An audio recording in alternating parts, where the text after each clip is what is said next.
up, guys? Need to think of a better intro, don't I? Other than that one that runs. What's up, guys? Always seems like the right thing to say. All right, anyway. So, I want to go over. A buddy of mine picked up one of my watches from somebody and wanted to revamp it a bit. So, I said, whatever you think, just revamp it a bit. So, we went with this. So, we've got one of my Amphibia Frog dials. A buddy of mine made 4 of these dials. Some are inverted, some are the other direction, outverted. One's on brass and black. I haven't done the 4th one. But blackout. It's got C3 superluminova going all the way around it in the pips. Black paddle hands that kind of ghost on there. And then we've got a brushed case. So it's a black cerakote and then brushed after that. So brushed along the edges. So you got it brushed around. And then actually over time, if you scuff it yourself, whether on purpose or not, it just blends into it nicely and flows. So bezels that way, tooth bezels done that way. This is a ceramic lumed insert on that. I'll show you a little bit about that in here in a second. Anchor engraved crown. Stainless steel movement holder going on around there. We've got a large window, exhibition caseback, and one of the black rotors. And then on a nice black with green accent to add a pop of color, leather strap, and then a little bit of scuffing on this too. So right there at the tip, whether it's going to zoom in on that or not. It likes to look at everything behind, right? There on the corners, so just along the side there. Hit it with a bit of a Dremel. So, and I know it doesn't like to zoom in on things properly. So, lumed bezel insert. Let's see if we can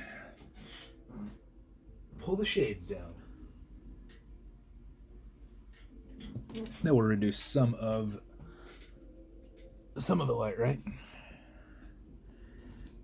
So, and then my light is right here.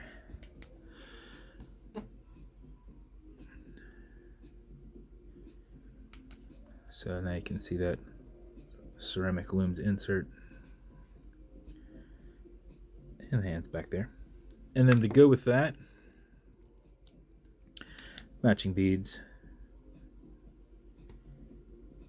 We covered in some lume there on those too. Okay. So that's his build. So hopefully he likes it. We'll find out. As always, I kind of go over how these are set up. These are held on with a tension ring, so you can turn them left, you can turn them right. They do not click. And these are automatic mechanicals, so you can put them in a winder. You can wind them yourself, or you can wear them to keep the time. But if it's dead or you're not going to be very active, go ahead and pre-wind it. So how you'll do that is when you back off the crown. Now, it's going to start clicking, but make sure it's off the thread. Sometimes that very last thread, it's still on there.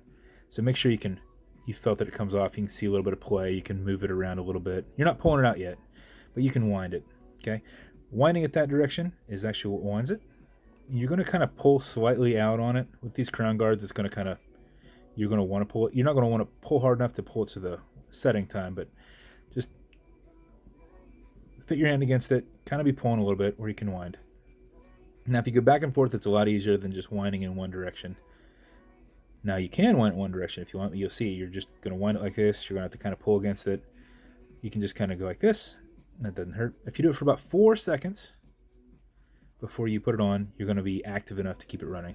If you do it for something closer to 20 seconds, you're going to wind out the 31-hour power reserve, but you can wind it all day. It will not hurt it. So you can just keep winding all day, which is what I'll do to make sure it's running properly tomorrow.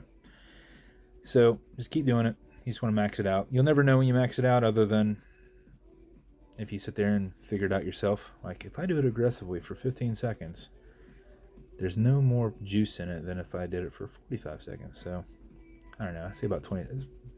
We're about 20 seconds, right? If you pull it to the one and only click, you can now set your time. Now it's not a hacking movement, so it's going to keep going. And you're going to be kind of pulling on it as you do it. Doesn't hurt it. And now you'll notice it wobbles because it's a wobble crown. So it's deflecting lateral pressure on that stem, not transferring anything into the movement by rolling. And it also makes it nice and easy to push back over to thread it back down. Okay, Google, what time is it? 3:11 p.m. 3:11. By the way, okay, Google, I don't need any tips right now. Thank you. 3:11. Push it right back over. Now you can thread it back down. Oh my goodness. Is an American rock band from Omaha, Nebraska. It's true. They are. The band was formed in 1988 by vocalist and guitarist Nick Hexum. Apparently, we're going to get a 3:11 reference. In 1992, Doug Martinez joined the scene and provided turntables for 3:11 albums. Okay, I was like, how long is she going to tell me about 3:11? So that's the build as a whole. There's the beads that match. That's how you wind it. That's how you set the time. Fancy, right? I'm going to send it to him in a nice dark green special edition box that I don't know why we're not focusing, but now we're focusing. You can kind of see on there. All my builds come with watch cleaner. This is good on all glass and metal parts. So basically this whole section right here, non-streaking, non-toxic, non-residue. Leather conditioner to keep that leather strap perfect. If it feels a little less than perfect, just put a little bit on, rub it in there, let it set, and maybe use it every 6 months. And lastly, some fine scratch remover. This is Novus 2 from Amazon repackaged. As this is an acrylic glass, you can scratch it. If you do, put a little bit on there, buff against it to fill that scratch. Generate some heat with your included microfiber. Man, what is that? That was a Subaru that sounded like shit. Buff against it, you will fill that scratch in about 15 seconds. If you generate some heat with your thumb, it goes a little bit quicker, but just use a little bit, because if you use a lot, once that scratch is filled, you're just pushing that stuff around there. It doesn't really coat the glass that much. So just put a little bit, it'll go a long way. That right there will outlast your watch and probably 2 more. So I promise you, a little bit will go a long way. And that's the build. Hopefully you guys like it. If you want me to build you something custom and unique, reach out and I will do what I can. And if you want to continue to see builds like this in the future, like and subscribe as I put them up all the time. Thanks for hanging out.